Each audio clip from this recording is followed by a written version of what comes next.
Está começando mais um programa, Momentos Espirituais, produzido pela equipe de comunicação do Centro Espírita Paulo de Tarso, Vinhedo.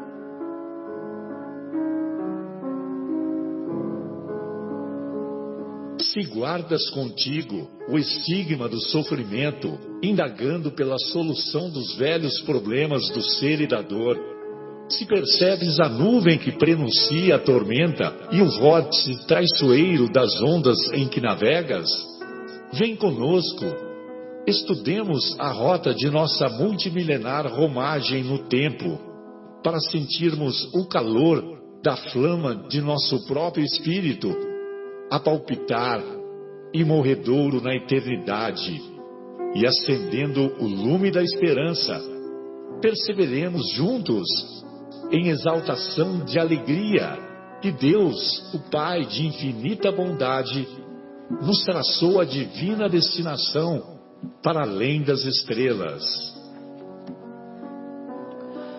Boa noite, amigos ouvintes. Estamos de volta com mais um programa Momentos Espirituais, aqui ao vivo nos estúdios da Rádio Capela 105,9, a Voz de Vinhedo. Este é um programa realizado pela equipe de comunicação do Centro Espírita Paulo de Tarso. E não estranhe a introdução com essa voz diferente hoje. Hoje o nosso âncora não veio, né? O Marcelo. Mas nós estamos muito felizes porque temos uma equipe que estudou bastante o tema e está aqui hoje para tentar suprir a falta que o Marcelo nos faz. Mas então nós estamos com o Guilherme, com o Marcos, com o João e comigo, Fábio. O tema da noite é o capítulo 1 do Evangelho segundo o Espiritismo, onde nós vamos falar sobre o que Jesus disse: eu não vim destruir a lei. Nós vamos nos atentar especificamente sobre uma parte que se chama Aliança da Ciência e da Religião. Mas só como introdução, vale a pena tentar entender por que esse é o primeiro capítulo do Evangelho segundo o Espiritismo. Eu não vim destruir a lei. A qual lei Jesus se refere quando está falando isso? Ele se refere à lei mosaica, né? São 5 livros de Moisés. E nesses livros está contida a lei do povo hebreu. E muitas das lições de Jesus, ele sempre falava assim: o que está escrito? Quando alguém vinha fazer alguma pergunta para ele, aí a pessoa falava o que estava escrito, aí ele pegava e complementava o ensinamento daquilo que estava escrito. Ele ensinava além, ele aprofundava. Então, em uma situação, por exemplo, ele fala assim: está escrito que você não pode adulterar, que você não pode trair a sua mulher, etc, etc e tal. Aí ele vai e aprofunda, ele fala assim: mas eu, porém, vos digo que nem em pensamento, né? Por que Jesus fala isso? Porque ele está preocupado com o coração das pessoas. Ele está preocupado com os sentimentos, com o íntimo da pessoa, e não com as ações exteriores, que são materializações, né, do estado íntimo da pessoa. Então, muitas vezes, aquele delinquente da emoção, aquele delinquente do sentimento, ele vive num mundo pervertido na imaginação, no pensamento e no sentimento, mas não exterioriza por causa do medo da punição da lei humana, né, ou da punição da sociedade, ou da desaprovação dos amigos ou dos pais, etc. Mas dentro dele, ele alimenta aqueles pensamentos perniciosos, aquela vontade perniciosa, né? Aqueles pensamentos desregrados, e ele deixa isso viver dentro dele. Então, no ensinamento de Jesus, né, ele está pecando, ele está errando, esse amigo, ele está desvirtuado do caminho. Então Jesus fala: eu não vim destruir a lei, né? Eu vim dar cumprimento a ela, eu vim complementá-la. Eles perguntam para Jesus assim: mas você curou no dia do sábado, a gente sabe que a lei fala que não pode curar no dia do sábado. Aí ele complementa, ele fala assim: olha, o sábado foi feito para o homem, e não o homem para o sábado. O que significa isso? Nós fizemos a lei para que ela nos seja útil, né? Para que nós possamos ter uma sociedade organizada, para que o nosso dia a dia seja dentro de uma harmonia. Então a lei que nós fizemos existe para isso, mas nós não podemos colocar essa diretriz acima de nós. Ou seja, numa situação como essa, eu posso abrir uma exceção. Eu, afinal de contas, né, sou o Cristo. Eu, afinal de contas, sou o Messias. Eu, afinal de contas, estou aqui para uma missão com vocês. Não é todo dia que vocês têm um Messias reencarnado na Terra. Não é todo dia que vocês têm um Cristo do lado de vocês. E o Cristo, ele pode abrir mão do sábado para fazer uma cura, né? Se ele julga que vai trazer mais bem do que mal nisso, né? Outra situação, os discípulos reclamam que ele não lava as mãos, que os discípulos dele, não, as pessoas, os fariseus reclamam que os discípulos dele não lavam as mãos para comer, etc e tal. Aí ele fala assim que o que mata é o que sai, não, o que sai da boca e não o que entra na boca, né? O mal é o que sai da boca e não o que entra na boca. Ele aproveita a situação para dar um ensinamento muito mais profundo, né? Porque eles colocavam esses rituais, essas regras sociais acima da prudência, muitas vezes, acima do sentimento, acima do âmago, do que era realmente importante no momento, né? Então ele vem em todo momento falar, ensinar coisas que complementam a lei. Então por isso que nós estamos estudando já no primeiro capítulo do Evangelho segundo o Espiritismo, o eu não vim destruir a lei. Porque nós temos que entender a aparente contradição que vai existir no que Jesus ensina com o que está no Antigo Testamento. É aparente a contradição, porque dentro da doutrina espírita nós mesmos sabemos que o Cristo é planetário, que o Cristo, ele antes de Abraão ele já era, né? O que significa isso? Que ele já cuida de nós desde muito antes de Abraão, que ele já participou como vocês podem ver lá na Gênese, né? Que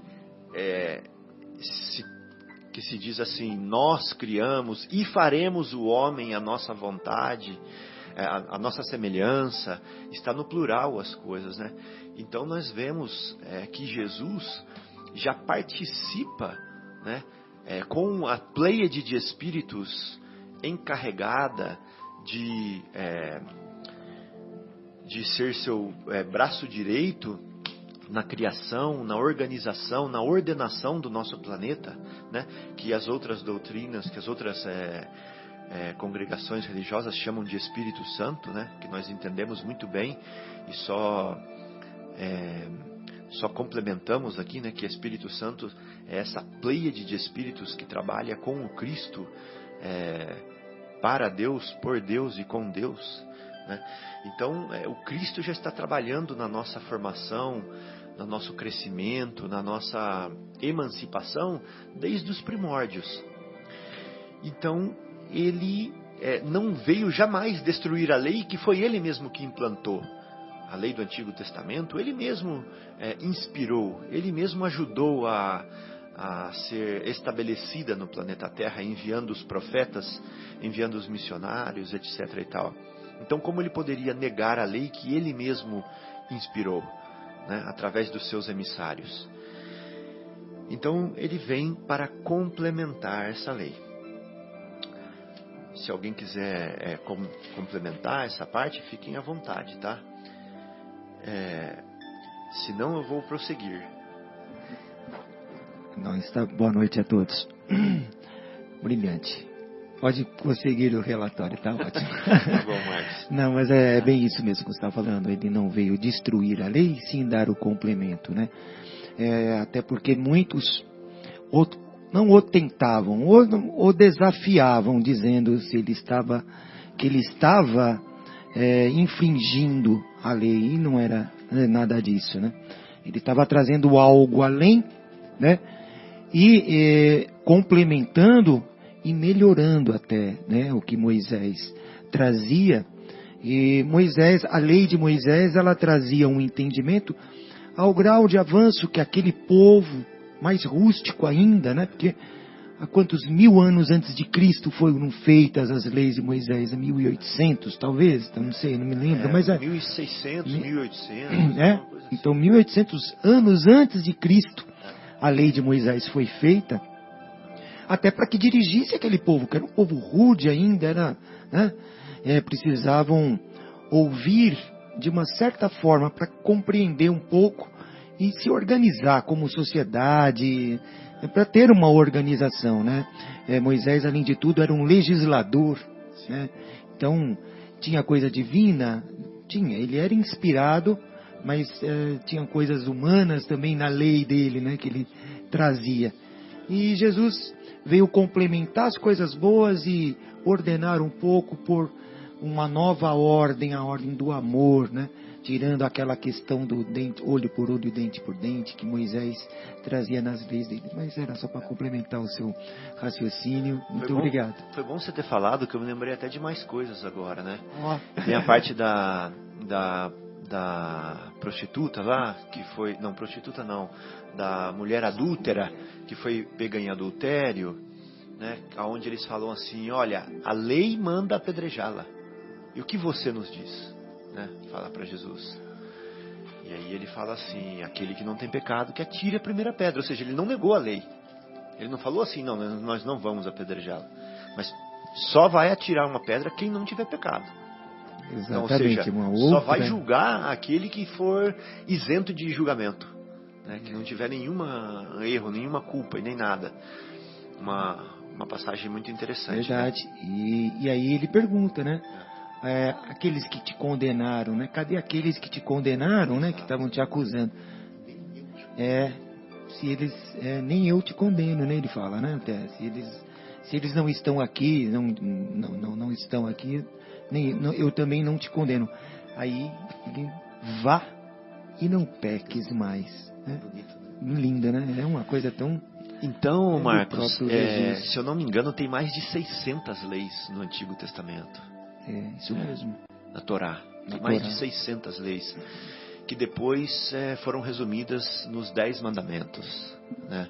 Que se a gente leva os 10 mandamentos a sério, praticamente todas as outras leis são cumpridas. Né? E mais tarde veio Hilel, que era o avô de Gamaliel. Gamaliel era o guia, né, o mestre do Paulo de Tarso no Sinédrio. E o avô dele, o Hilel, sintetizou os 10 mandamentos e todas as leis em 2. Que era amar a Deus sobre todas as coisas e ao próximo como a si mesmo. Uma está em Deuteronômio em algum lugar, a outra está em Levítico. Aí, joia, até perguntaram para Jesus em mais de uma ocasião, né, o que eu devo fazer para ganhar o reino dos céus, para ganhar a vida eterna. Ele falava assim, está escrito, por exemplo, na parábola do bom samaritano. Amarás o Senhor teu Deus de todas as tuas forças, todo o seu entendimento, todo o coração, toda a tua alma, e ao próximo como a si mesmo. Jesus fala assim, respondeste bem, faze-o e viverás. Né? Porém, tem uma coisa que até os espíritas esquecem. Jesus, aí eram 2 mandamentos, né? Não eram mais 10, não eram mais 600, não eram mais 10, não eram mais 2. Jesus deu um mandamento no final. Vocês lembram qual que é? Fala, João. Amar a Deus sobre todas as coisas é o próximo como a si mesmo. Esse era os 2. Os 2? Esse é 2. Agora no final da pregação dele, ele deu um só. Quero ver quem vai se lembrar. E agora? Não. Ele falou assim, e eu vos deixo o meu mandamento. Qual era? Amar ao próximo como Amai-vos uns aos amai-vos uns aos outros, isso mesmo. Como eu vos amei. Aí é mais difícil ainda. É. Porque uma coisa é eu amar o João igual eu amo a mim mesmo. Eu vou amar o João meia boca. Sabe por quê, João? Porque eu não escovo o dente todas as vezes que eu tenho que escovar. Eu não durmo tanto de hora que eu tenho que dormir. Eu como tudo errado. Entendeu? Eu não me amo como eu devia me amar. Eu não me cuido como eu devia me amar, sabe? Eu acho que eu sou inferior. Eu tenho complexo de inferioridade. Às vezes eu tenho complexo de superioridade. Às vezes eu sou orgulhoso. Às vezes eu sou egoísta. Eu não me amo direito, entendeu? E eu vou amar você assim como eu me amo. Tá percebendo? Então Jesus pegou e tirou esse problema. Ele falou assim: amai-vos uns aos outros como eu vos amei. Aí ele fechou com chave de ouro. Porque ele deixou a meta lá na frente. Agora ficou longe. Entendeu? Ficou difícil agora. Mas não impossível. Por quê? Porque o Evangelho, Marcos, ele não é só para nós aqui na Terra. O Evangelho serve em qualquer lugar do espaço. Em qualquer tempo. Ele serve aqui e serve na pleiade de espíritos superiores. Né? Então Jesus falou assim: amai-vos como um Cristo vos amou. Né? Ou seja, na hierarquia dos espíritos, dos anjos, seja lá o que for, o Cristo é superior, né? Ele está acima. Então amai-vos como eu vos amei. Esse é o objetivo, a gente amar como Jesus amou. Amar como Jesus amou. Né? Então daí vem a autoridade dele, né? Daí ele vem falar assim: olha, estou agora complementando a lei. Né? E é importante estudar o Antigo Testamento? É importante sim. Porque muitas vezes a gente só vai entender o que Jesus falou quando a gente estuda o Antigo Testamento. Por exemplo, perdoar 70 vezes, 7 vezes. Isso aí está escrito lá no Antigo Testamento, que Caim, que matou Abel, foi vingado, né, na 7ª geração, 70 vezes, 7 vezes. Está percebendo? Aí por isso que Jesus falou, perdoar 70 vezes, 7 vezes. Porque tem a ver com o que está escrito lá na Gênesis da vingança, 7 vezes, etc e tal, né? Então, hoje nós vamos falar especificamente sobre um dos tópicos do Não Vim Destruir a Lei, que está no Evangelho segundo o Espiritismo, que se chama a aliança da ciência com a religião. Tá? O que é aliança? O que a gente entende por aliança? Vamos pensar, vamos soltar. De estarem unidos, né? Caminharem juntos, né? De estarem unidos, caminhando juntos, eu acredito, né? Mas não é isso que você tem na mão aí? Sim, exatamente. Aqui no meu dedo, na mão esquerda, tem uma aliança. Aliança. Que uma coisa que não tem isso, Marcos, para você? Uma união, é um símbolo de uma união. Um símbolo, palavra boa que você usou, hein? É um símbolo de uma união. Que está no dedo aqui, no quarto dedo, né? Que, segundo consta, onde tem uma veia que liga direto ao coração. Ah, que bonito. Então, por isso que então é uma aliança dos sentimentos, dos né? Dos sentimentos, exatamente. Ah, que legal. Então, aliança alia. Une. Junta. Duas coisas. E o que Kardec está propondo aqui é a aliança da ciência com a religião. Será que tem casamento aí? Será que dá casamento, ciência com religião? Essa é uma pergunta para nós refletirmos bastante, porque a ciência tenta excluir a religião. E a religião tenta excluir a ciência, né, João? Porque assim, sempre foi uma confusão, né? Uma briga na humanidade, essa questão da ciência e da religião, né? Sempre aquela, eu vou dizer, uma disputa, né? Cada um puxando a sardinha para o seu lado. Não é? Eu trouxe aqui para a gente ver um texto sobre o iluminismo. Vocês já ouviram falar? O iluminismo? O iluminismo foi um período, né, na nossa história onde a mente humana se iluminou. Né? Então por isso chamou-se de iluminismo.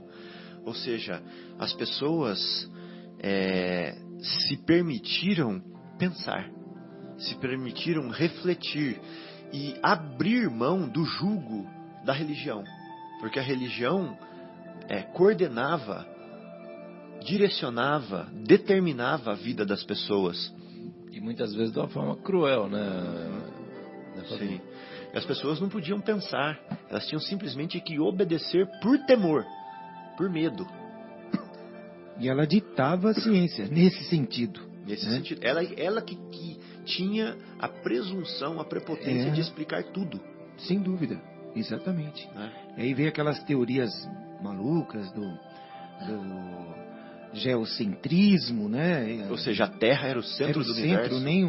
Ela nem girava em torno do Sol, ela era o centro Boa. do universo todo. Do universo. Né? Tudo girava em torno de nós. Nós somos o centro do mundo, da vida. Pois é. Depois, muitos já provavam o contrário, a igreja ainda não abria mão dessa tese. E ela chegava a mandar para fogueira. Ela herege, quem diria o contrário. Ela prendia as pessoas que estudavam ciência e que ousavam a ir contra os seus postulados. Né?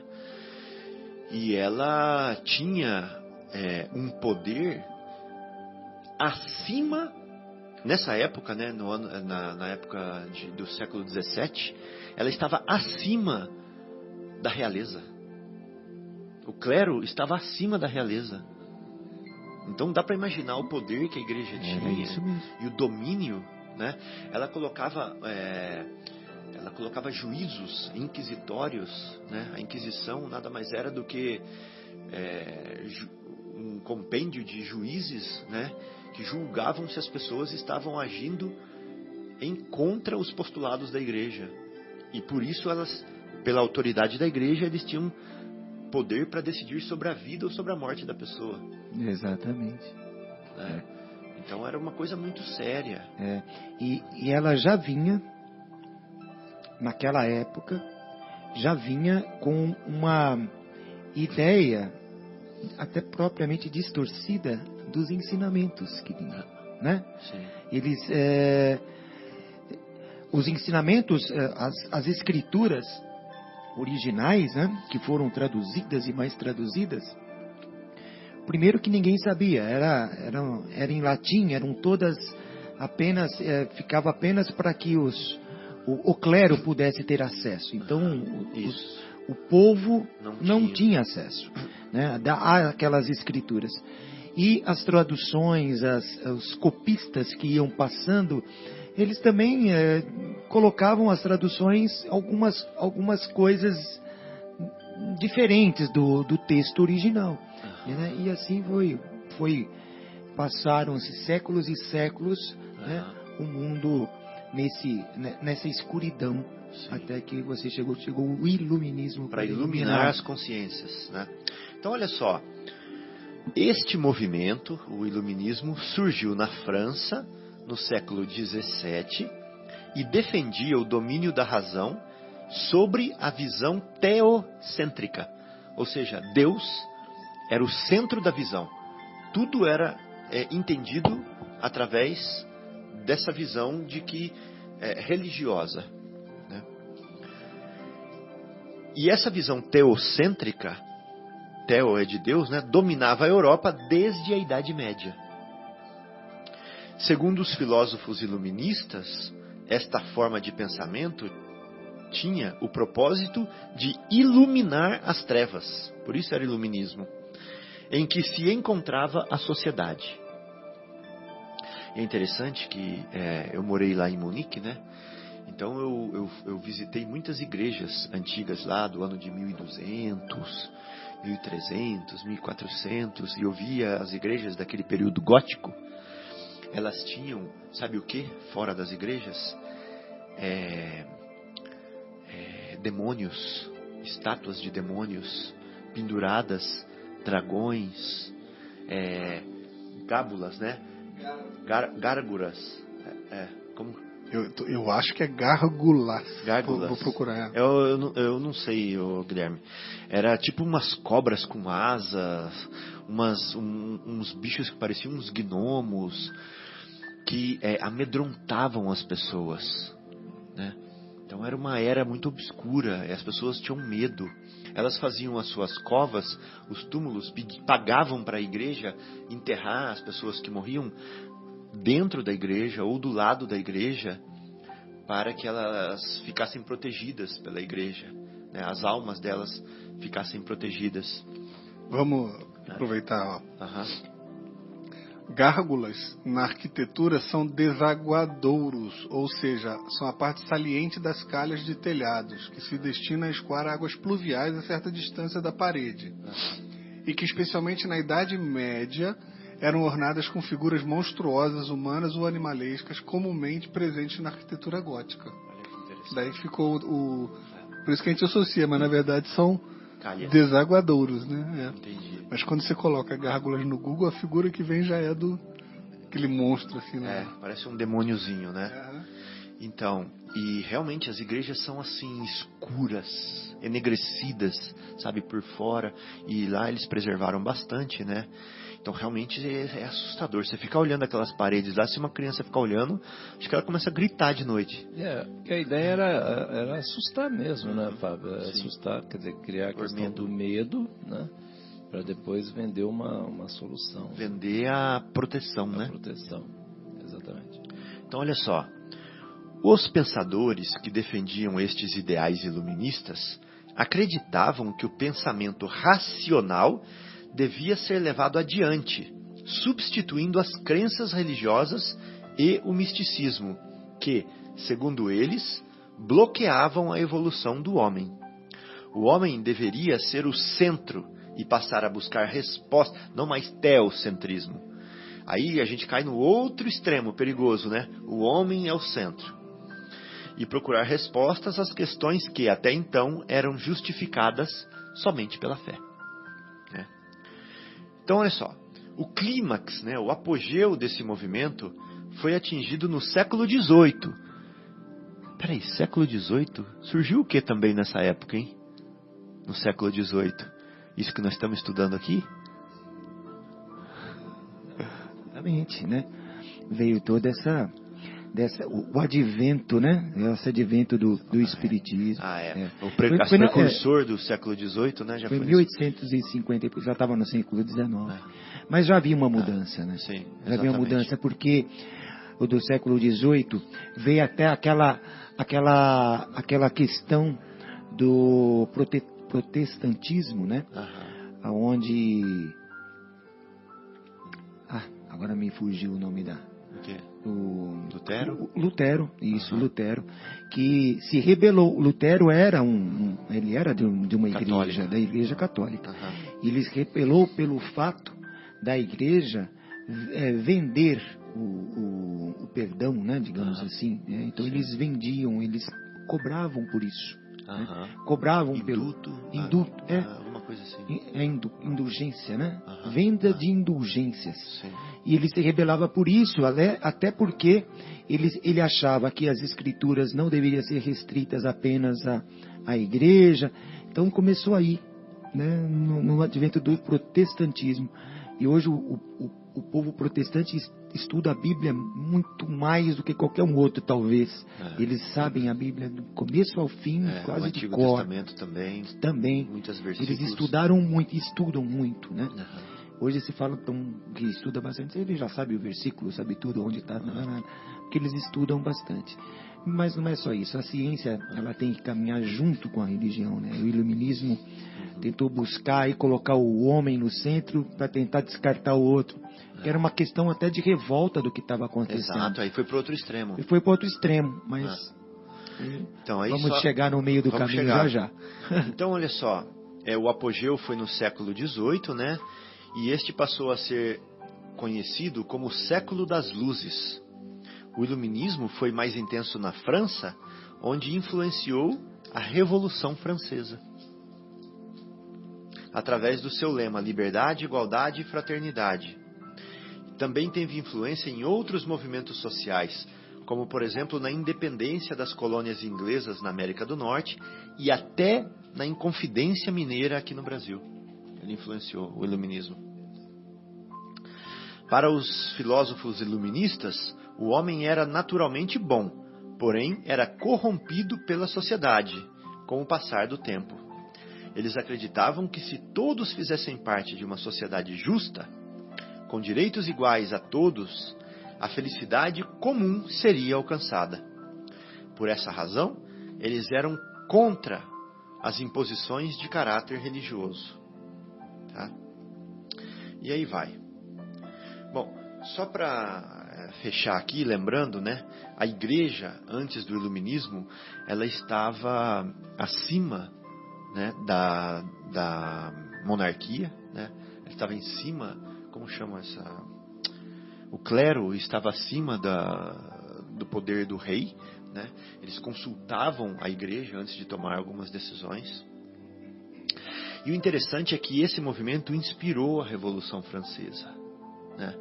E aí teve uma mudança radical nos costumes dos povos, né? Isso influenciou o mundo inteiro e a religião então começou a ter um poder decrescente a partir de aí, né?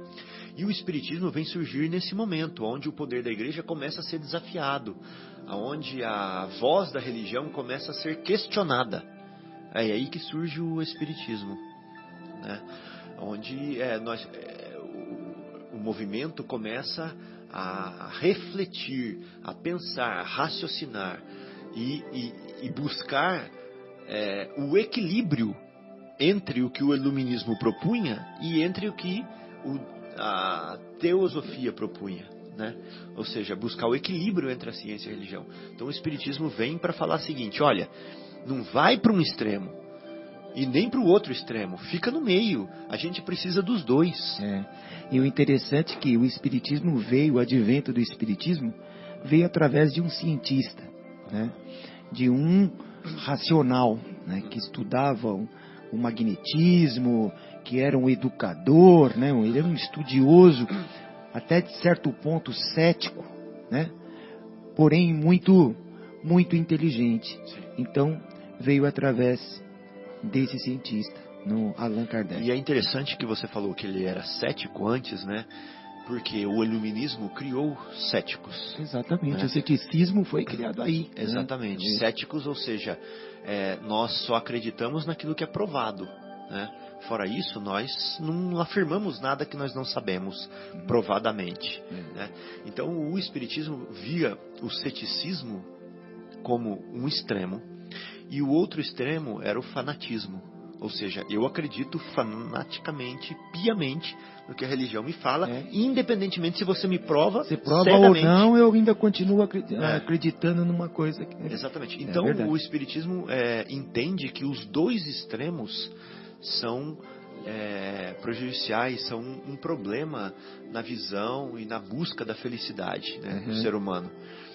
E nessa compleição, nesse entendimento completo, né, do propósito da vida, do porquê do destino, do ser, do destino, da dor, é importante nós termos o equilíbrio, a visão científica, material e a visão espiritual. Isso mesmo. Vamos fazer uma pausa? Não pode chamar. Depois, no retorno, nós vamos entrar mais nesse capítulo do Allan Kardec e do Espiritismo. Eu gostaria de ler para vocês um diálogo que houve dele no começo dos trabalhos com o Espírito da Verdade. Né? Muito, muito interessante. Então vamos fazer a pausa musical. Antes da pausa, estava procurando aqui, cético é derivado do latim scepticus e do grego também, que quer dizer literalmente aquele que reflete, que indaga. Não é nem o que não acredita, né? É o que indaga. E já que a gente estava falando de aliança, vamos ouvir então com o Regis Danese a música Aliança. Então, voltando aqui com os nossos estudos sobre o capítulo 1 do Evangelho segundo o Espiritismo, Não Vim Destruir a Lei, o tópico Aliança da Ciência com a Religião. Nós estávamos falando aqui, a última coisa que nós falamos, o Guilherme leu a definição de cético. Ela está aí ainda na tela, Guilherme?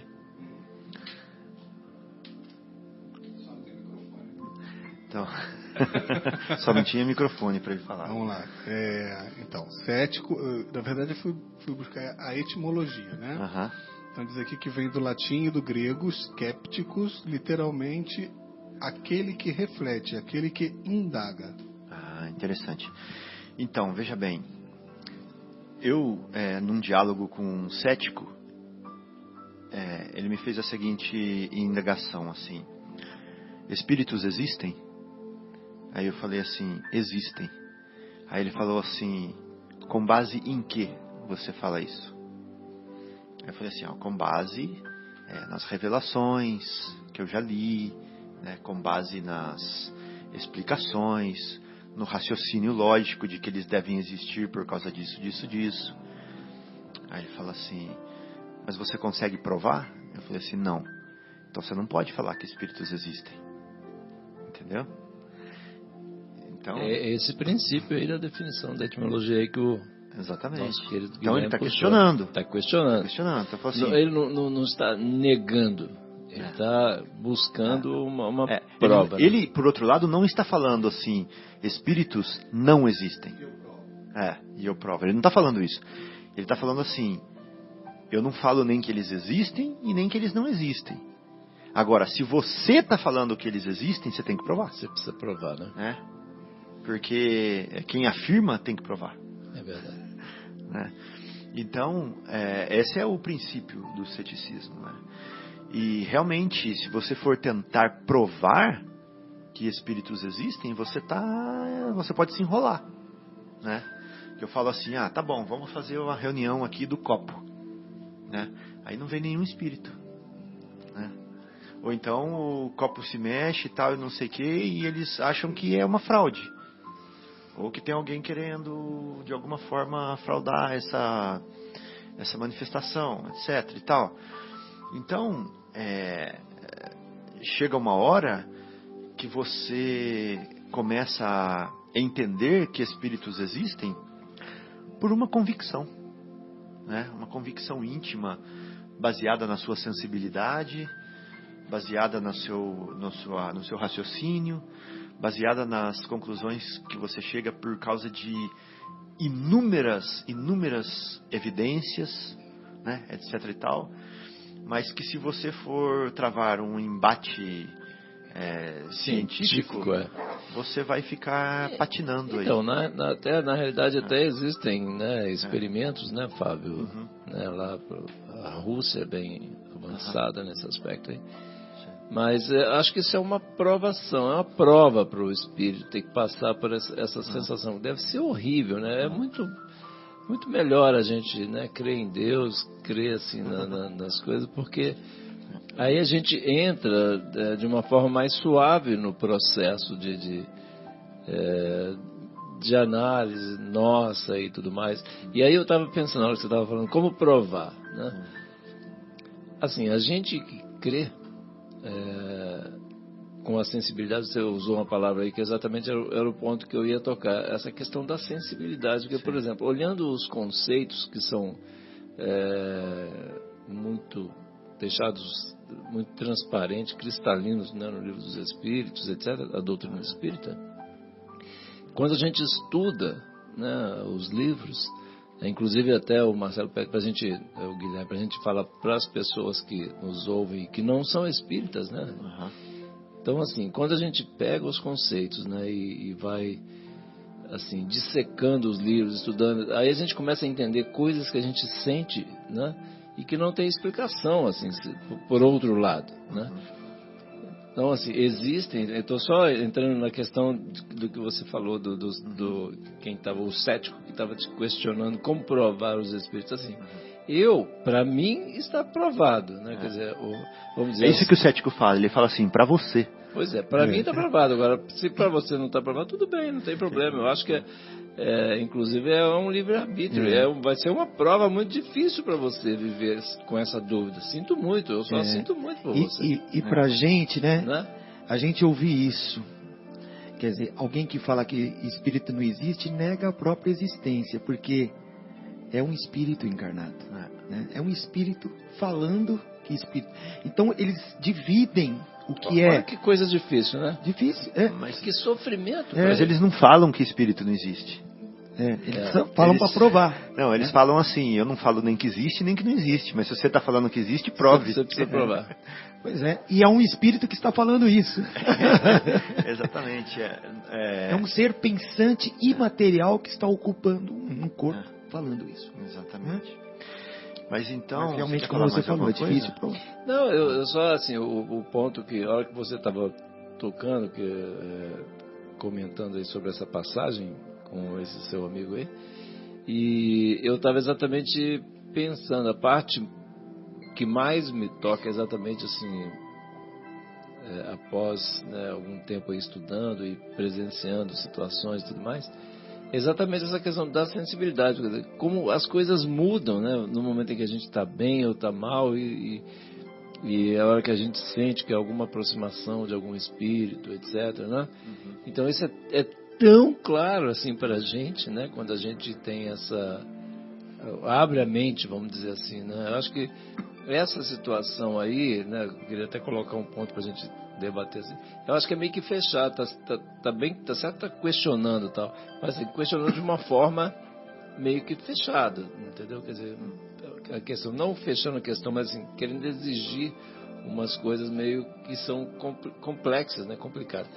Porém, existem também, né, cientistas que estão estudando e provando, né, isso, enfim, né, para outros lados aí, não o nosso caso, nós não somos cientistas aqui, não estamos tentando provar, né? Realmente, do ponto de vista científico, não há provas que os espíritos existem, né? Mas, racionalmente, pela lógica, nós espíritas entendemos que eles existem. E no começo, quando eu estudava o espiritismo, eu era muito cientificista, muito racional, etc. e tal. E 20 anos se passaram, hoje eu tenho tão claro, né, que os espíritos existem, quando eu leio, por exemplo, as obras de Chico Xavier, e vejo um livro, por exemplo, Renúncia, que fala lá assim, que a igreja tal, de nome tal, na cidade tal, está hoje a 2 metros abaixo, que o solo dela está 2 metros abaixo do nível do solo atual, etc e tal, não sei o que, mas que na época as pessoas subiam as escadarias para chegar dentro dessa igreja, etc e tal e tal.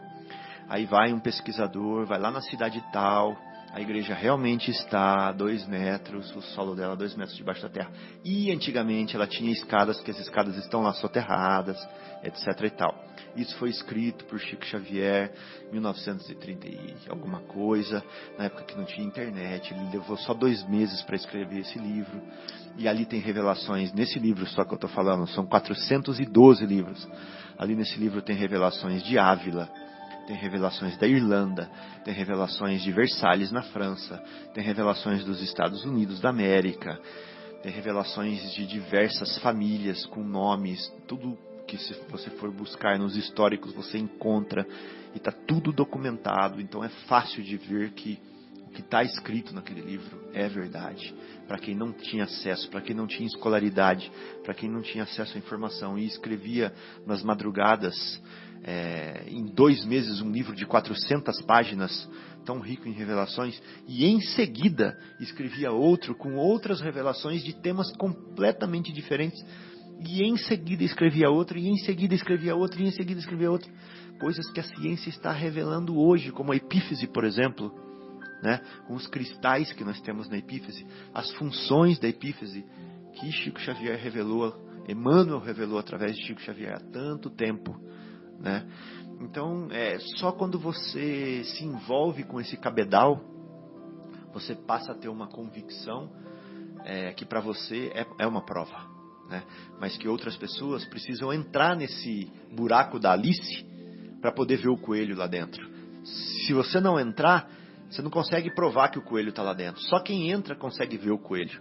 Dá para perceber, João? É verdade. Então, eu vou provar, Guilherme, que o coelho está lá dentro. Não tem como. Tem que entrar lá para ver que o coelho está lá dentro. Dá para perceber? Então você tem que passar por essa por esse cabedal de vivenciar, estudo, né? por essa vivência, por esse sentimento, para você ver que o coelho existe. Essa aqui é a minha visão.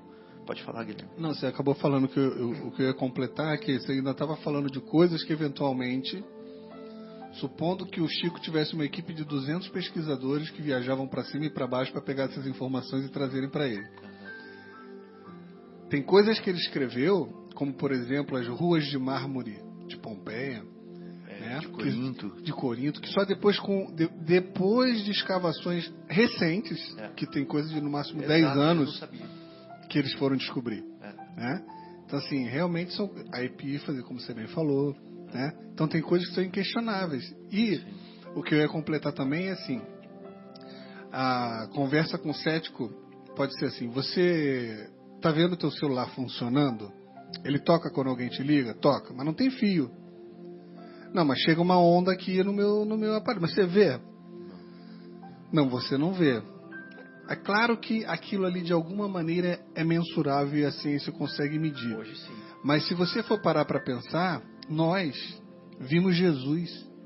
E alguns de nós que vimos Jesus não acreditamos que ele era Jesus. Exatamente. E até hoje, a linhagem dessas famílias continuam esperando o Messias, né? Prometido. Que não acreditaram e viram Jesus fazendo os milagres que fez, viram tudo acontecer na frente dos olhos deles.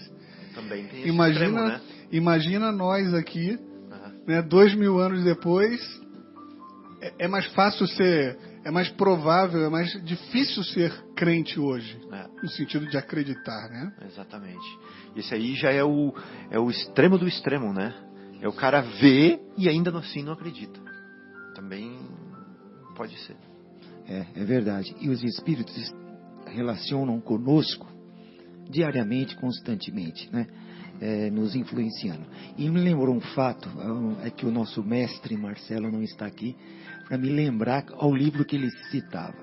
Mas ele citou um livro até no programa passado, Guilherme, que Chico estava escrevendo esse livro e ele estava se envolvendo com o personagem e interferindo. O Marcelo, se estivesse aqui, ele iria falar. Mas, Marcelo, manda mensagem do que é esse livro aí pra gente. E aí, o Emmanuel, percebendo isso, né, que ele estava se envolvendo e estava interferindo na obra, porque ele estava com raiva daquele personagem. Ele era um personagem mau. Emmanuel começou a ditar de uma sequência a história. Começou a ditar a obra aleatoriamente. Última página, a página. Ele não entendeu o que ele estava escrevendo. Não entendeu nada que ele estava escrevendo. Então ele perdeu o sentido da história. Ele não estava entendendo. Ele escrevia uma página aleatória por dia. Por exemplo, um exemplo, né? E depois que ele terminou a obra, Emmanuel pede para que ele coloque em tal ordem. E aí ele viu. Olha, você vê que coisa maravilhosa isso. Maravilhoso. Aquele livro Evolução em Dois Mundos, ele escreve um capítulo, o Valdo Vieira escreve o outro. Um par é um, ímpar é o outro. O livro inteiro. Incrível. Isso é uma das provas que existe uma comunicabilidade forte entre o desconhecido e o conhecido. Entre a matéria e aquilo que não é matéria. Né? Entre esse espírito. E eu queria aproveitar, né, o Fabinho, até para ler um diálogo entre uma matéria, um espírito encarnado e um espírito desencarnado, que não estava encarnado. Né? Isso aconteceu, na verdade foi um dia antes, mas em 25 de março de 1856, Allan Kardec estava no gabinete dele, né, prestes a compulsar as comunicações e organizar o Livro dos Espíritos, quando escutou, naquele dia, repetidas e diversas batidas na parede, incomodando ele. Poxa, mas que barulho não para, né? E ao ponto dele parar com o trabalho, que ele não conseguia, né? Então, pancadas, né, investigou sem encontrar a causa daquele barulho e voltou-se a entregar a obra. Sua mulher, tendo entrado por volta das 10 horas, escutou os mesmos ruídos. procuraram, mas inutilmente, o lugar não encontraram de onde vinham, né? Residiam então na Rua dos Mártires, no segundo andar ao fundo. No dia seguinte, numa reunião mediúnica, numa sessão na casa do Sr. Baldin, escreve Allan Kardec, né, narrando o acontecido. Assim. Ouviste o fato, faz uma pergunta, ouviste o fato que acabo de contar? Ele contou, né, para esse senhor, né? Poderia explicar-me a razão dessas pancadas que fizeram-me ouvir insistentemente? Ele está perguntando isso para o espírito. Para o senhor Baldin. Né? Aí esse senhor Baldin diz, era o teu espírito familiar. Né? Mas como que esse senhor Baldin sabe? Ele não é um espírito? Não, ele era encarnado, ele era um médium. Era o espírito familiar. Com que finalidade vinham bater assim? Aí ele responde, desejava pôr-se em comunicação com você, contigo. Poderei dizer-me o que desejava ele? Aí ele respondeu, podes dirigir-se a ele mesmo. A pergunta, porque ele está aqui, presente. Ele era um médium, né? Isso, era um médium. Né? Aí ele fala, meu espírito familiar, quem quer que sejais, agradeço-vos por virdes visitar-me. Quereis ter a bondade de esclarecer-me quem sois? Pergunta. Né? Aí o espírito, aí se manifesta, né? Fala, meu nome para ti será a verdade. E todos os meses, por 1/4 de hora, todos os meses, aqui estarei ao seu dispor. Por 1/4 de hora. Tem que ser bem eficiente, né? 15 minutos. Por mês. 15 minutos, exatamente, 15 minutos, perdão. Aí estarei a seu dispor. Ontem, quando batestes, no momento que eu trabalhava, tinhais algo de particular a dizer-me? O que pretendia dizer, é a resposta, né? O que pretendia dizer-te relacionava-se com o trabalho que realizavas. O que estava escrevendo me desagradava e eu desejava que parasses. Aí tem uma nota do próprio, né, do próprio Kardec. O que eu escrevia era exatamente referente aos estudos que fazia a respeito dos espíritos e suas manifestações. Ele estava escrevendo isso naquele momento que ficavam batendo. Pergunta. A vossa desaprovação dizia respeito ao capítulo que eu escrevia ou ao conjunto do trabalho? Resposta. Ao capítulo de ontem. Faço-te o juiz dele. Relê-o esta noite. Descobrirás os erros nele e os corrigirás. Olha aí, Marcos, uma forma de educar e de ensinar, né? Ele não está falando onde está o erro. Exatamente. Você mesmo vai achar seu erro. Exatamente. Você viu? O que está escrito? O que está escrito. É, isso mesmo. Mesmo eu não estava muito contente com esse capítulo. E hoje eu refiz. Está melhor? Está. Porém, não muito bom. Lê da 3ª à 30ª linha e encontrarás um grave erro. Rasguei aquele que ontem fizera. Rasguei aquele que ontem fizera. Ele diz, né? Eu rasguei aquele que ontem eu fiz. Ele fala, não importa. Essa destruição não impede a subsistência do erro. Relê e verás. A alcunha da verdade que adotais é uma alusão à verdade que eu busco? Ele pergunta. Quiçá, ou pelo menos, é um guia que te auxiliará e te protegerá. É-me permitido evocarmos em minha casa? Sim, para que eu possa assistir-te pelo pensamento. Porém, no tocante a respostas escritas em tua casa, não será tão breve que as conseguirás. Podereis vir mais assiduamente do que todos os meses? Sim, porém não prometo senão uma vez por mês, até nova ordem. Olha que interessante, né? Interessante.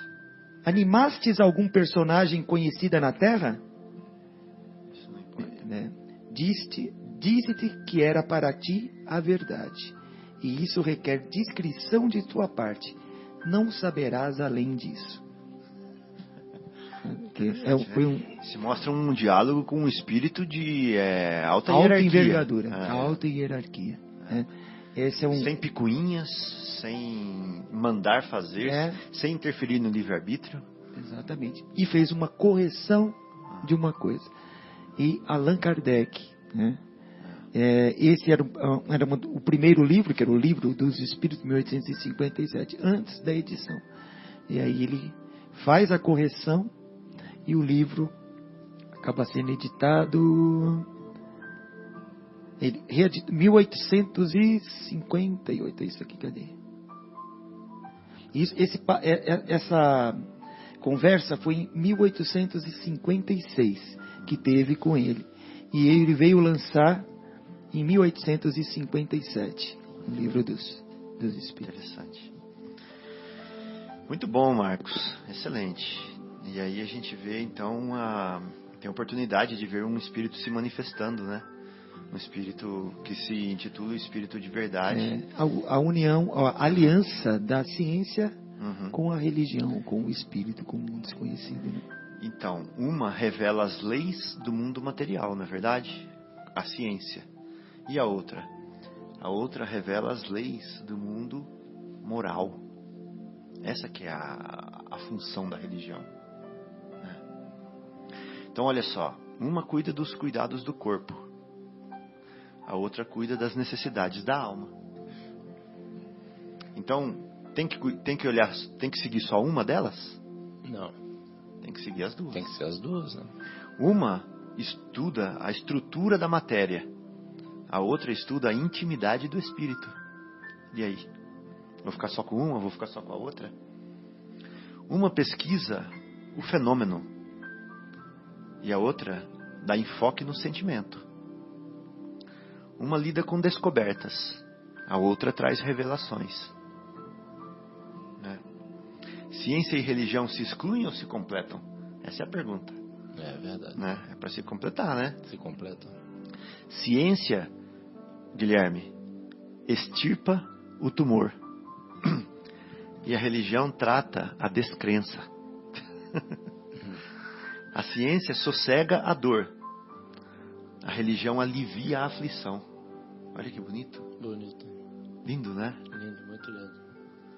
A ciência cura enfermidades. A religião aperfeiçoa a alma. Agora eu podia falar aquela frase que você mandou para mim. Se você tiver ela aí. Que você leu lá do Bezerra. Deve procurar. Pois o João vai ler uma frase linda pra gente que mostra isso daqui, ó. A ciência cura enfermidades. A religião aperfeiçoa a alma. A ciência prolonga a vida física. A religião descortina a imortalidade. É lindo, né? Quem vocês acham que falou tudo isso? Um espírito. André Luiz. Então, olha só. A religião teve sido detentora do conhecimento e a ciência veio conquistando espaço gradualmente. E culminou no iluminismo, né, que nós vimos aqui. Porém, com pontos de vistas exclusivistas. E chegam até hoje a repelir-se mutuamente. Olha que interessante. Agora, o que a doutrina espírita fala? Se uma negar a outra, então necessariamente ou uma está em erro ou as duas estão em erro. Exatamente. Não pode as duas estarem corretas se uma nega a outra. Então, a proposta do Espiritismo é a ciência, se ela negar a religião, ou se a religião negar a ciência, uma das duas pelo menos está errada.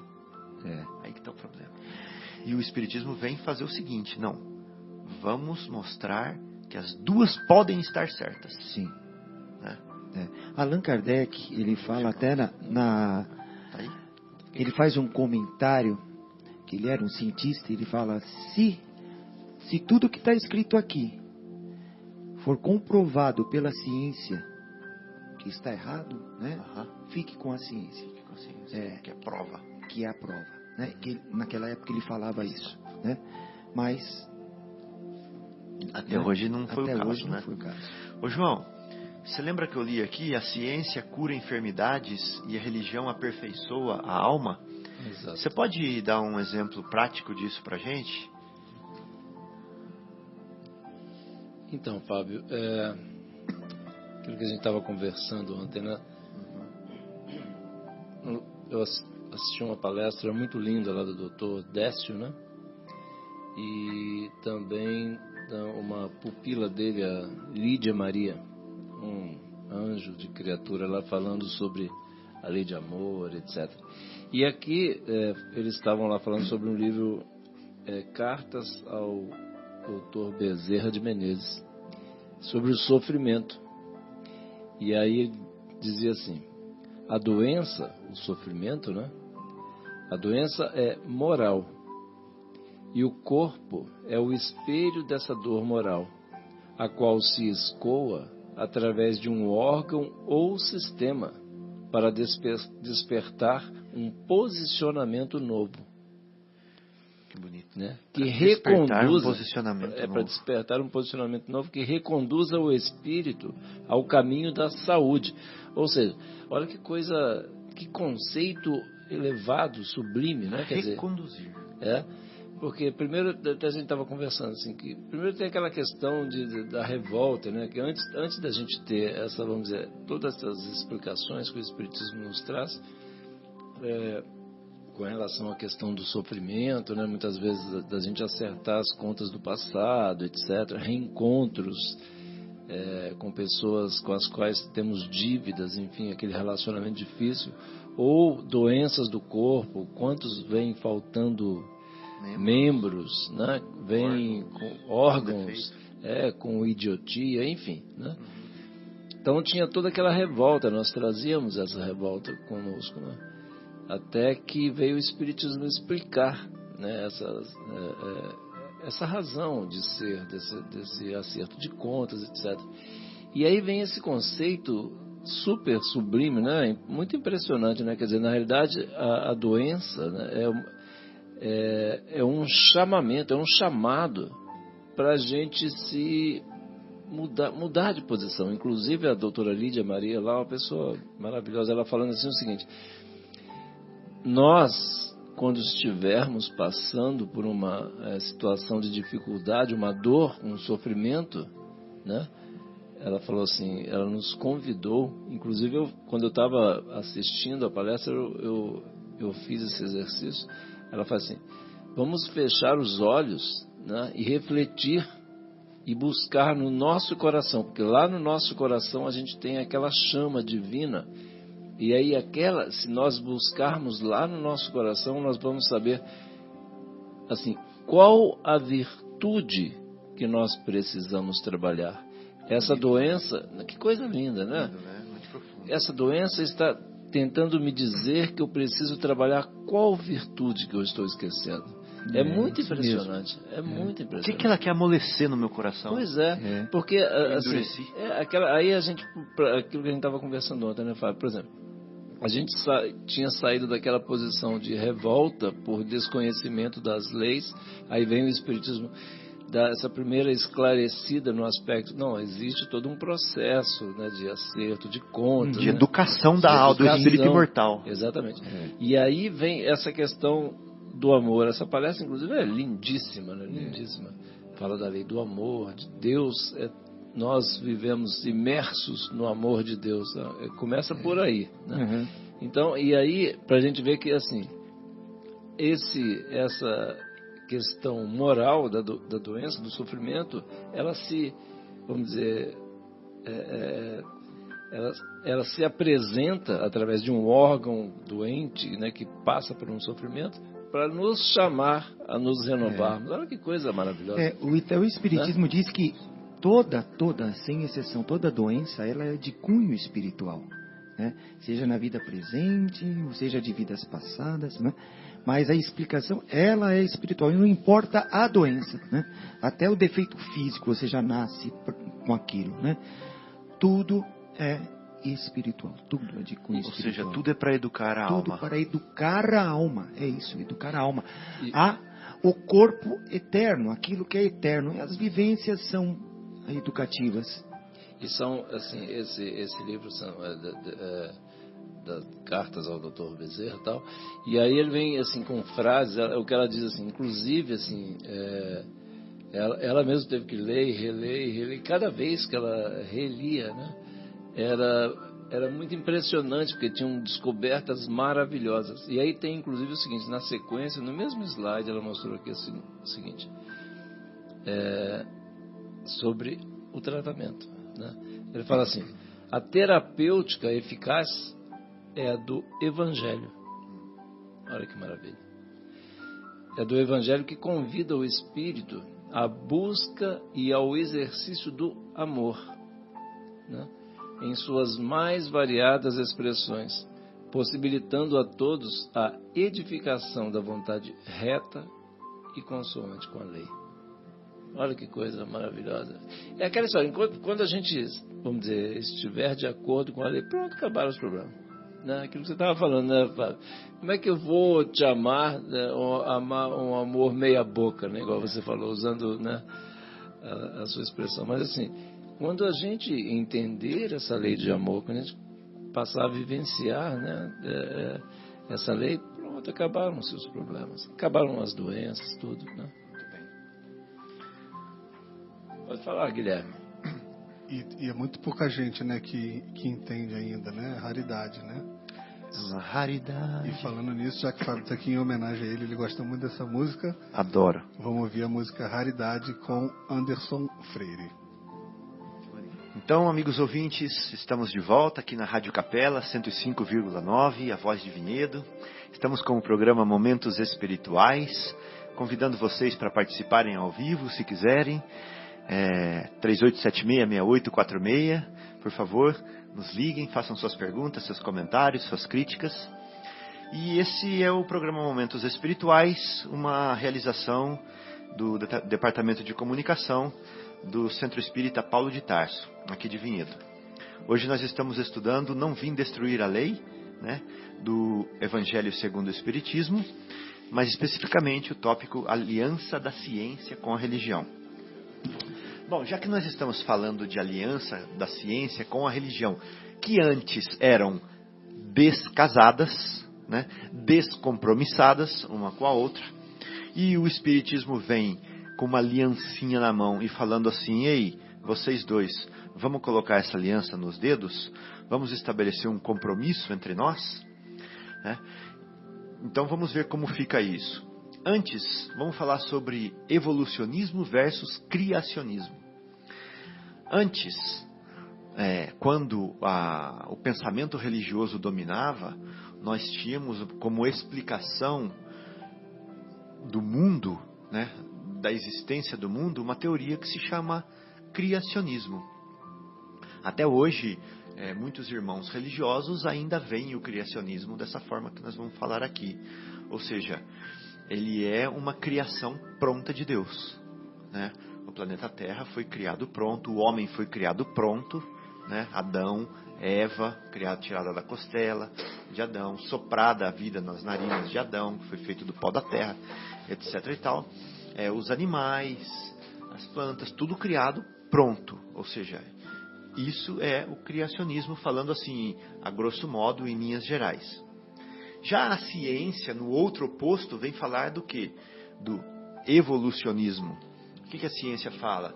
Fala que tudo começou, a teoria mais próxima que nós temos hoje, né, que é a do Big Bang, tudo começou de um ponto que concentrava uma energia absurda, incomensurável, que se expandiu, né, e que essa energia foi se aglomerando de forma heterogênea, formando conglomerações de matéria, que foi se resfriando, se afastando de outras matérias, interagindo com outros corpos e que foi evoluindo, progredindo e deu até surgimento à vida no planeta, que começou no mar, depois veio para a Terra, passou pelos dinossauros, passou por diversas formas animais, chegou no símio e do símio pode ter surgido a raça humana, né, que passou lá pelos Homo sapiens, Homo sapiens sapiens, homem de Neandertal, etc e tal, e formou a raça humana que nós conhecemos hoje. Então uma está nesse extremo e a outra está no outro extremo, que criou tudo pronto. E aí qual que é a proposta espírita nesse caso? O espiritismo ele vem unir as duas, a aliança da ciência com a religião, que ele fala. Então ele fala que não é nem evolucionismo puro, nem criacionismo puro. O que é? É um evolucionismo, uma evolução que a ciência comprova, e é provado isso hoje, porém assistida exatamente, pelos co-criadores em plano maior, pelos emissários de Deus, pelos Cristos, né? Pelo Elohim. Elohim são deuses, né? Porque Elohim é a palavra que está escrita em hebraico, né? No Antigo Testamento, na Gênesis, que fala assim, e Deus criou, né? Lá não fala, para Deus ele usa o nome Elohim, que quer dizer deuses, né? Então nós sabemos que são os verbos que criaram, que são Cristos que criam os mundos, são co-criadores em plano maior, e o nosso Cristo é Jesus, né? Ele é o criador do nosso planeta, ele é o nosso jardineiro, ele é o nosso cultivador das nossas almas, desde crianças espirituais que nós somos, por toda a nossa etapa de crescimento espiritual. E ele vem assistindo a evolução do planeta. Então, ele tem ao seu dispor engenheiros da vida, arquitetos do mundo maior, que podemos chamar pelos nomes que quisermos, mas são engenheiros da vida, são espíritos de alta hierarquia, de alto conhecimento, que trabalham na genética, que trabalham na física, que trabalham na química, e vão forjando e vão criando situações propícias para que o amor de Deus se manifeste em vida, né? Em seres inteligentes que somos nós hoje, né? Então tudo isso é o amor de Deus propiciando, através desses engenheiros da vida, elementos, corpos, para que esses princípios inteligentes, essas mônadas espirituais, viessem se desenvolver ao longo da sua jornada para chegar onde nós estamos hoje, né? Então é uma evolução assistida, né? Então é alguma coisa no meio entre criacionismo e evolucionismo. Não é nada entregue ao acaso, né? Nada entregue ao acaso. Existe um plano. Existe uma direção, exatamente, né? Uma diretriz, né, traçada pelo Cristo, né? Isso, excelente, João. Então não foi o acaso que nos trouxe até onde nós estamos, como a ciência pensa.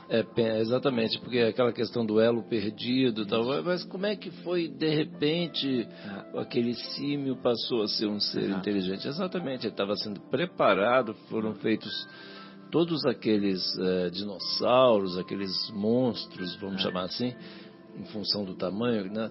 Eram experimentos, né? O André Luiz nos diz isso. Que eram necessários, etapas necessárias para aprimorar, né? Para criar um corpo e colocar ele aqui sob essa força da gravidade existente aqui no planeta, para fazer uns exercícios. Eram protótipos, né? Eram protótipos. Né? Os espíritos vieram trabalhando para quê?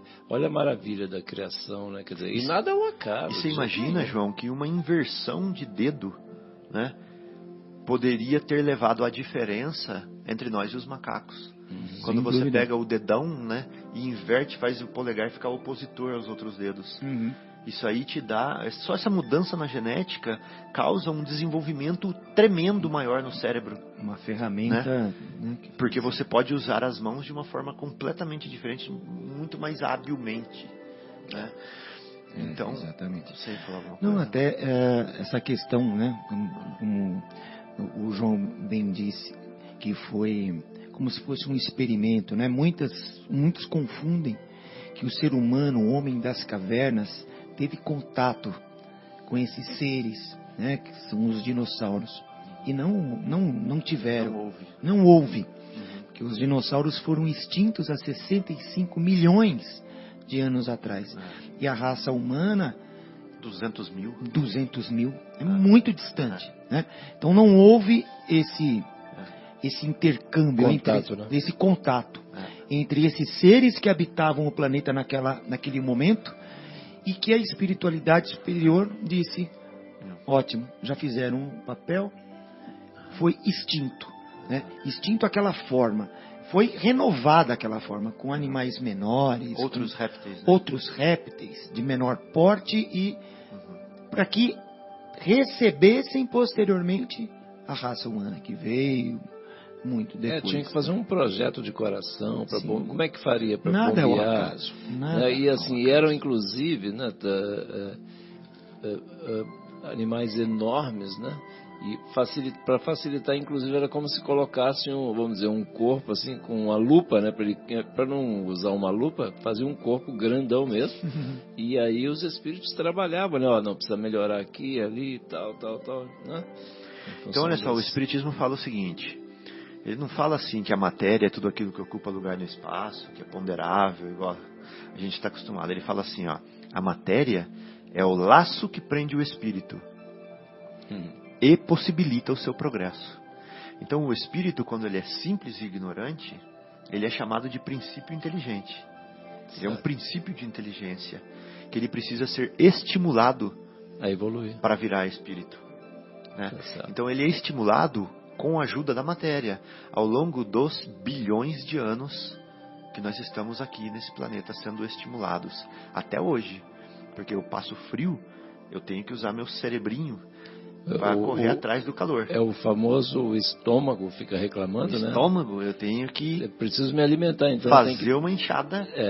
Tem que levantar lá. Não vou ficar dormindo o dia inteiro, senão não vou conseguir me alimentar. Graças à matéria, nós estamos onde nós estamos hoje. Exatamente. Né? É a evolução da matéria, do espírito e da matéria. Então, o espírito vai evoluindo junto com a matéria. Hoje, o ápice que nós estamos é esse, né? Esse corpício, né?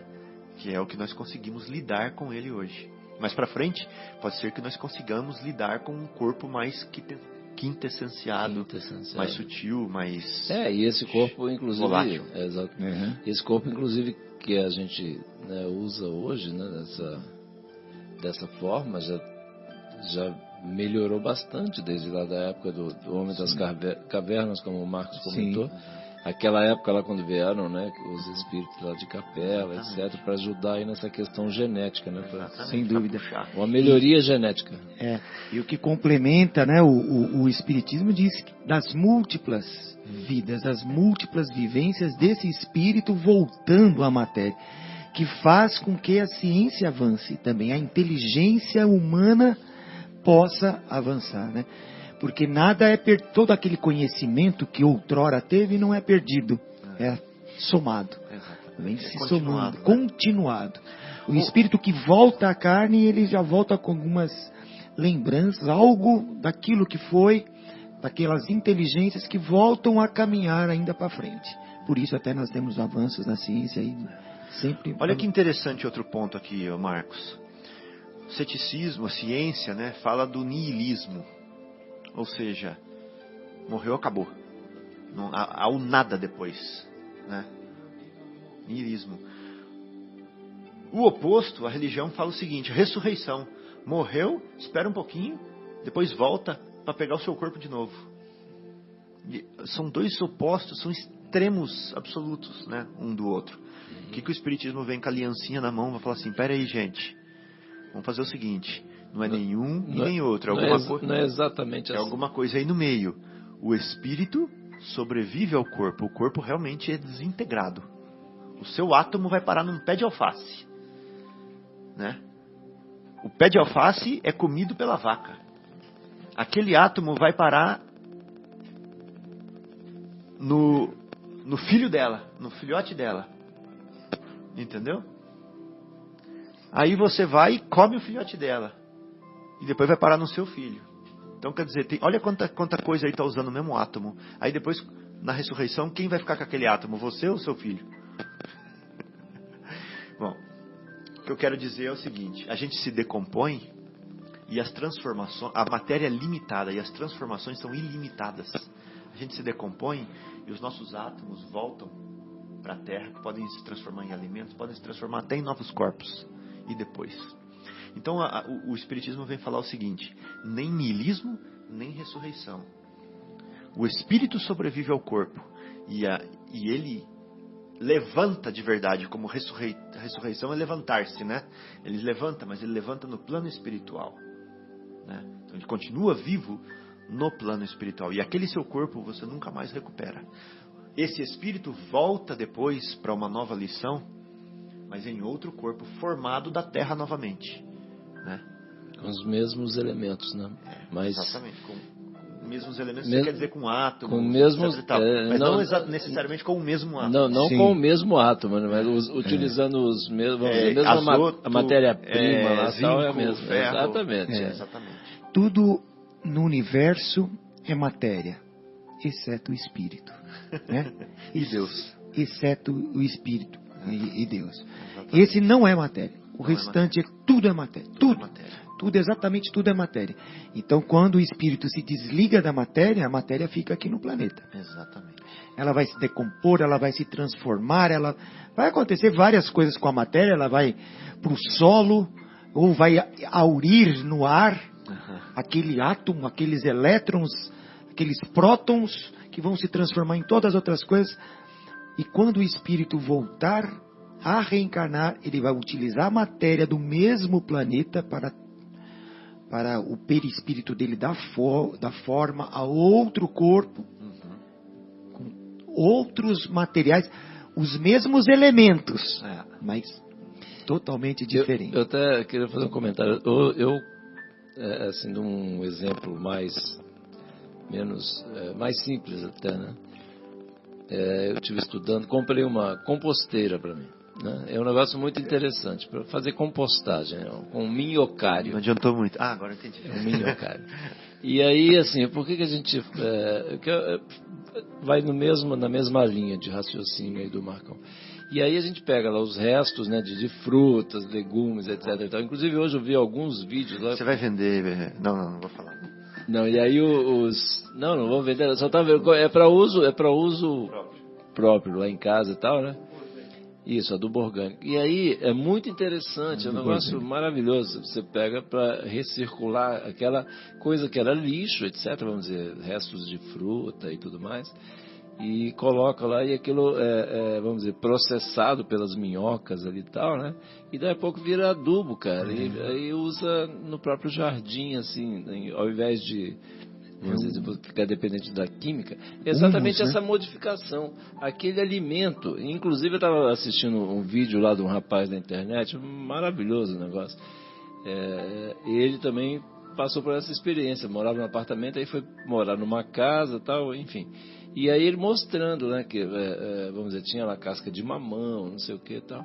E depois de processado, ficava aquele humus, né, a terra com humus, assim, exatamente para colocar. Então, assim, são os mesmos elementos que estavam, vamos dizer, umas 2 semanas antes, ou sei lá quanto tempo antes, 1 mês antes, ou 2, sei lá, era uma fruta, era um alimento, você comia. Agora, aquela parte que você não comeu, o que estragou, o que era a casca, por exemplo, foi processado, voltou para a terra, né, para gerar uma nova fruta, que inclusive ele usava lá exatamente nas fruteiras. Eu achei muito interessante, que é bem nessa linha aí. Uma uva 2 vezes.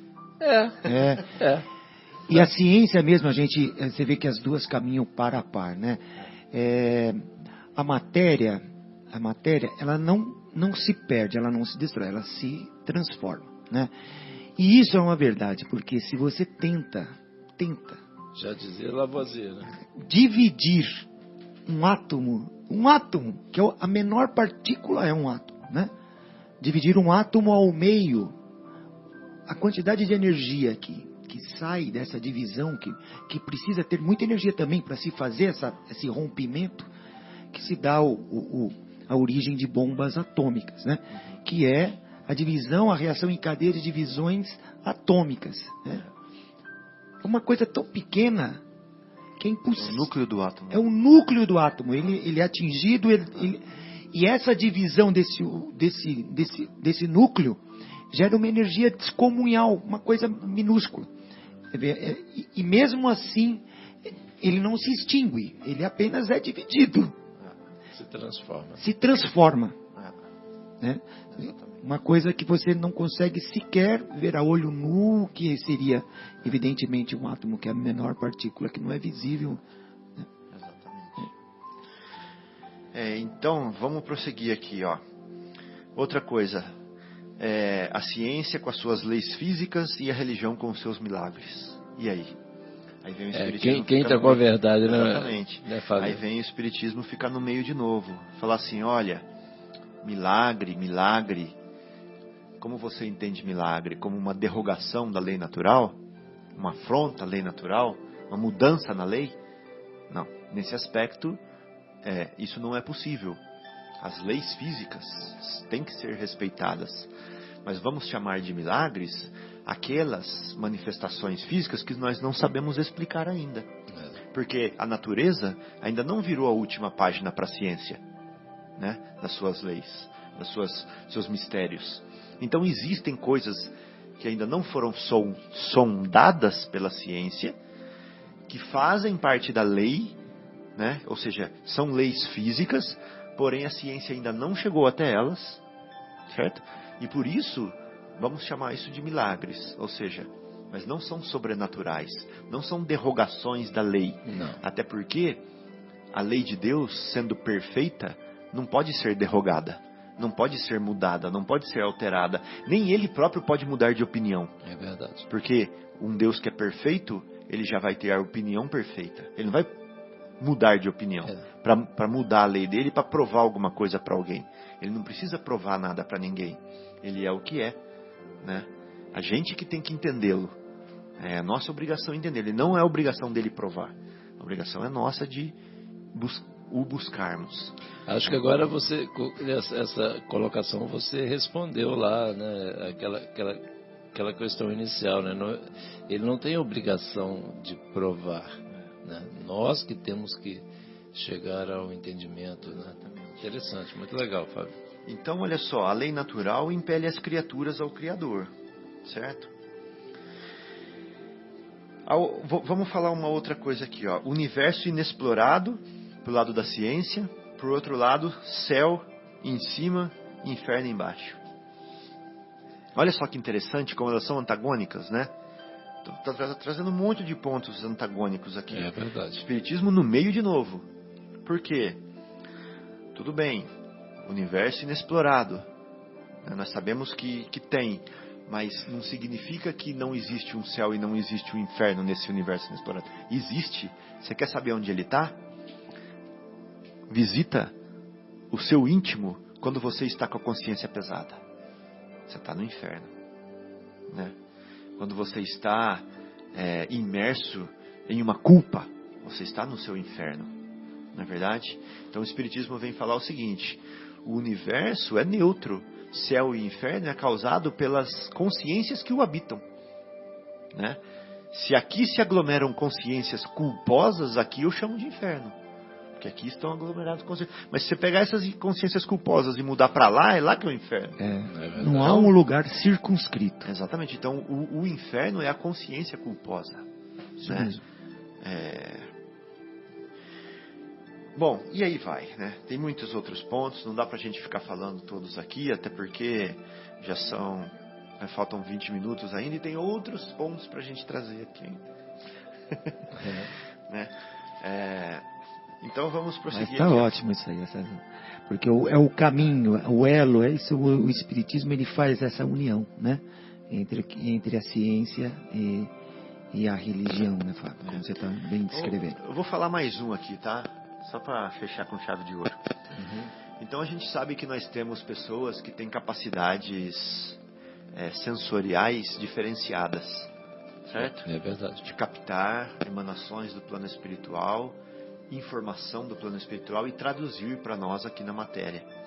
Seja por vidência, por audiência, Claro, audiência, ouvência, por escrita, por fala, por sensação, intuição, etc. e tal. A ciência, Os fenômenos a mediúnicos. ciência classifica esses fenômenos como esquizofrenia ou, de alguma certa forma, uma paranormalidade, Paranormal, né? mas não como mediunidade, né? E a religião tradicional traz isso como manifestação do Espírito Santo, ou como profeta, ou alguma coisa assim. Ou do espírito do mal, né? Etc. e tal. O Espiritismo não, ele vem explicar, ele vem falar o seguinte: olha, nós somos um centro de força, né? Nós somos um centro de energia. Esses centros são susceptíveis a interferências, né? Nós somos onda, nós somos energia e, por conseguinte, nós somos sujeitos a interferências. Se nós desenvolvemos uma capacidade de decodificar essa interferência, aí está o que nós chamamos de médium, né? Nós podemos intermediar, nós podemos decodificar a informação e trazer para o meio do qual nós vivemos. E o Espiritismo ainda explica como isso funciona do ponto de vista material, né? Como que a gente capta essa vibração espiritual, como que ela é transformada em vibração nervosa dentro do nosso cérebro. Quem quiser ver A Caminho da Luz, A Caminho da Luz não, Missionários, não, Os Missionários, né? Os Missionários da Luz, exatamente, é o terceiro livro do André Luiz, cujo segundo capítulo é Epífise. Vai entender muito bem, né, esse fenômeno, como funciona, e outros livros como Mecanismos da Mediunidade, etc. e tal.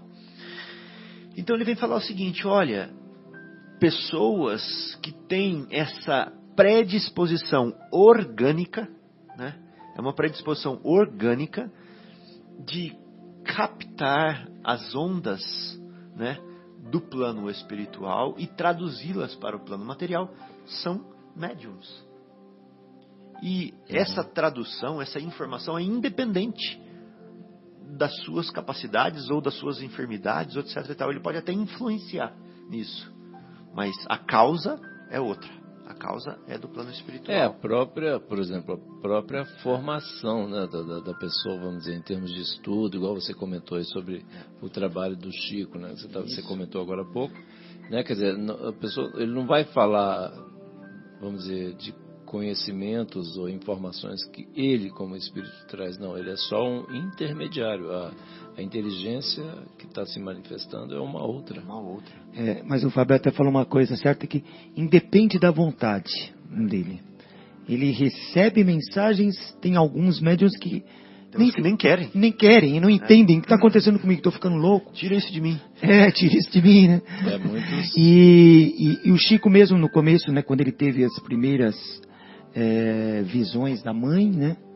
Ele, criança, ele não entendia. Né?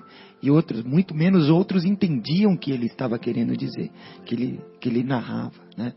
E era uma manifestação dele com 8 anos, se não me engano, né? Menos, não sei quantos anos ele tinha, quando a mãe já tinha algumas, aparecia para ele. Ele tinha uma mediunidade que ele também não entendia, ele era criança, né? Mas era orgânica, independente da vontade. Por isso que é bom se educar, né, Fábio? Educando-se, você está apto a filtrar as mensagens que aquele médium, né, que se educa, ele consegue... Eu lembro de uma reunião mediúnica, Marcos, que eu participava, que o médium, ele deixou se manifestar através dele um espírito que estava bastante irado. E o médium traduziu essa ira através do movimento de fechar o punho, né, com muita força. E ele tinha um lápis na mão e ele quebrou o lápis nessa hora. E a pessoa que estava coordenando a reunião chegou para o médium e falou assim: o prejuízo do lápis é de responsabilidade do médium. entendeu? No meio da manifestação. Eu achei isso sensacional, porque eu pensei assim, ele está educando o médium agora, porque o médium, ele deixa o espírito se manifestar, mas o controle é dele, né? Verdade. O controle é dele. A educação, quem tem que impor é ele. Ele tem que educar o espírito também, né? Então o espiritismo ele disseca. Desculpa, Fábio. O primeiro atendimento, vamos dizer, num atendimento espiritual, né, numa doutrinação e tal, o primeiro atendimento quem dá é o médium que dá. É o médium. Exatamente. Isso é muito claro. Não, E depois vai ter o doutrinador e tal, mas o primeiro é o médium. Então o espiritismo ele disseca a mediunidade, né? Ele abre a mediunidade, ele revela que é uma lei natural, né? É uma lei da vida, normal. Só que a gente precisa estudar também, né? E ele mostra que tem a influência moral do médium aí. E aí, por causa disso, os fenômenos mediúnicos são diversos, né? Inclusive fraudes. Inclusive fraudes. Sem sombra de dúvida. Bom, então assim, eu acho que a gente fechou uma parte aqui, né? Se vocês não tiverem outros comentários, eu queria entrar numa outra parte, onde eu convido a nós mesmos espíritas, a todas as crenças, né? Todas as religiões, aos cientistas, etc. e tal, a encontrarmos sempre esse caminho do meio, né? Entre o raciocínio e a fé, né? E mostrar que dentro do próprio movimento espírita nós estamos cheios de crenças não fundamentadas. Nós espíritas temos que tomar muito cuidado, porque não é essa a proposta de Kardec. A fé tem que ser raciocinada, nós temos que questionar, inclusive as pessoas que nós idolatramos. Como, por exemplo, médiuns muito famosos aqui no Brasil, né? Expositores muito condecorados, expositores de renome. Nós temos que questionar. Nós temos que questionar, ser céticos também nesse aspecto, né? Porque esse é o objetivo. O objetivo maior é a nossa emancipação espiritual. Deus não quer que nós sejamos pupilos sempre. Deus quer que nós cresçamos, que nós nos tornemos adultos espirituais. E para isso é necessário que nós nos emancipemos. Por isso nós temos que questionar. Por isso nós temos que buscar a verdade para que ela nos liberte, né? É verdade. Disseste bem. E muitos que não conhecem o Espiritismo buscam nele uma verdade, não sei, mas sem estudar os conceitos, né? Muitas vezes nós que somos no meio espírita não somos diferentes de ninguém mais, né? E pessoas que não conhecem até a questão do que prega o Espiritismo, né? Que é a lei do amor, da caridade, pura e simplesmente. As pessoas vêm perguntar para nós, você que é espírita, e vem perguntar coisas, fenômenos que acontecem no dia a dia, né? Será que aconteceu isso comigo? É a reencarnação de alguém? Ou será que isso que está acontecendo comigo é um espírito? Gente, eu falo assim, leia as obras básicas de Allan Kardec. Comece pelo Livro dos Espíritos, que tem perguntas e respostas. Só 1019. Ali está tudo que você quiser saber sobre. São perguntas ótimas de um cientista, de um cara que quer extrair o máximo com perguntas super simples, diretas, inteligentíssimas. Só que as respostas são muito mais inteligentes, né? São respostas de um espírito de alta envergadura, né? Que também na simplicidade dele, em poucas palavras, ele explica muita coisa. Esclarece. Então, você tem dúvida da doutrina dos Espíritos? Leia o Livro dos Espíritos, leia depois o Evangelho segundo o Espiritismo, mas o Livro dos Espíritos eu recomendo, é o primeiro. Vá nele, leia, e você já vai ver a beleza que é essa união entre a religião e a ciência? É a fé raciocinada. Vai te explicar da onde viemos, por que estamos aqui, para onde sofremos e para onde iremos. Porque o nosso dentro disso que você estava falando, Fabinho, o nosso papel, né? Deus nos criou e nós somos co-criadores. Em plano menor. Em plano menor, exatamente. Então, assim, co-criador, olha só que coisa importante, né? Jesus falou, né, que a gente pode fazer tudo o que ele faz e muito mais. Jesus falou. E Jesus tem moral para falar isso aí. Ele não está mentindo. Então, assim, se nós podemos fazer tudo o que Jesus fez e muito mais, ele diz. Quer dizer, então, quem limita a nossa capacidade? Nós mesmos. A partir do momento que nós buscarmos a verdade, igual o Marcão está falando aqui, igual você comentou também, né, Fábio? A partir do momento que a gente buscar essa verdade, a gente encontrar essa verdade, né, como o próprio Jesus também disse, conhece, né? Então, assim nós vamos nos libertar, né? Que igual você falou. E você, quando você fala também co-criador, né? Quando nós concebemos um filho, alguns não terão essa oportunidade, a minoria, na verdade, até. Mas quando nós geramos um ser material, onde nele tem um espírito milenar ocupando, né? A responsabilidade de nós somos co-criadores, nós demos a oportunidade que esse espírito viesse ao mundo escola, né, Fábio? Você gosta também desse termo? Olha a responsabilidade nossa para com este ser, né? De nós educarmos, não importa se é espírita, se é, enfim, que religião que é, mas a responsabilidade de educar um espírito que está vindo, né? Que é a mesma coisa que o que Jesus está fazendo conosco. Quando Ele nos dá a oportunidade, Ele está nos educando dessa mesma forma e dando a oportunidade de a gente vir nos renovando. Então, a responsabilidade dos pais, de como co-criadores, usar o exemplo do Cristo para com eles, conosco, e nós usarmos esse mesmo sentido para aquele espírito que está vindo, né? A gente dá as mesmas lições, os mesmos exemplos, né?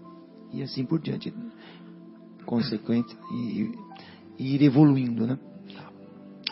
Bom, então, assim, da minha parte, eu queria fechar o que eu vou falar, se vocês quiserem falar depois, que, na verdade, não há separação. Tudo é tudo, e tudo está em tudo, né? Ciência e religião fazem parte da vida, fazem parte do que existe. O botânico, quando ele está estudando as leis de Deus, né? O químico, quando está estudando, ele está estudando as leis de Deus. Nós, quando estamos mexendo lá no jardim da nossa casa com as nossas minhocas, João, nós estamos aprendendo a lei de Deus. É verdade. Né? Quando nós estamos lavando louça, nós estamos aprendendo a lei de Deus. Quando nós estamos aqui no programa de rádio, quando nós estamos na igreja, no culto, na célula, aonde for, nós estamos aprendendo a lei de Deus, né? Quando a gente pega uma doença, toma um remédio, nós estamos experimentando a lei de Deus, não é verdade?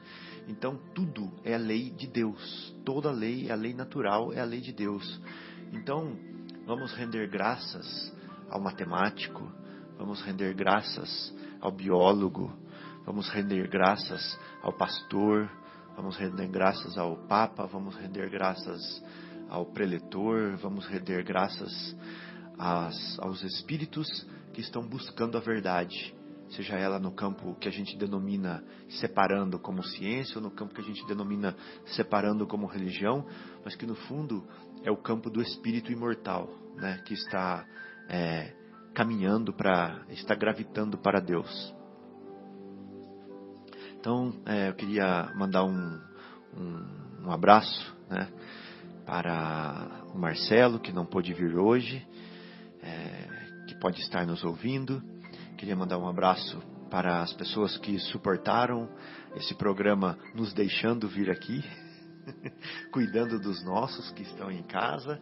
Mandar um abraço para os amigos ouvintes que estão ligados aqui em nós, sintonizados conosco em mente e em coração. E dizer que Deus nos abençoe e até a próxima semana.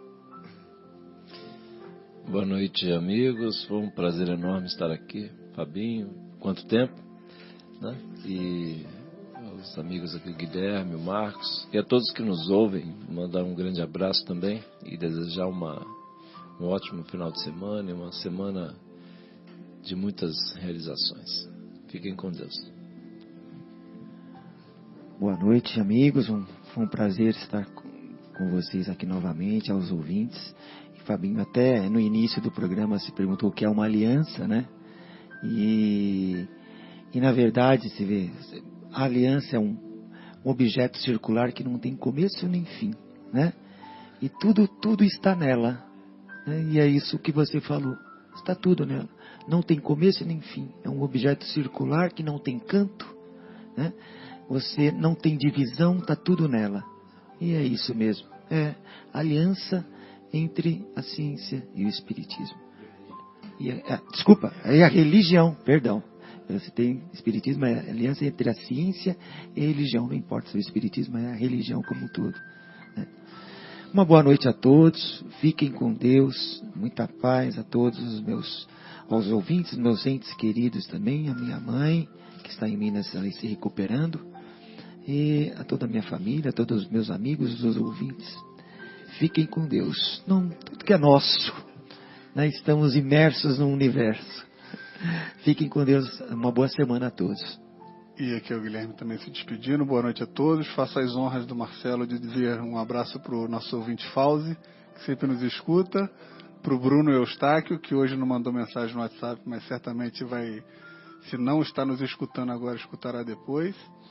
E dizer para o Fábio para vir mais.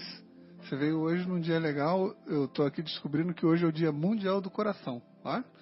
Então, é um sinal para você amolecer mais o coração da esposa, para ela deixar você vir aqui mais de vez em quando. Érica, se você estiver ouvindo, você deixa o Fábio vir aqui, hein? É isso, gente. Boa noite e até sexta-feira que vem. Tchau, tchau. Você está na ZYU 604, Associação de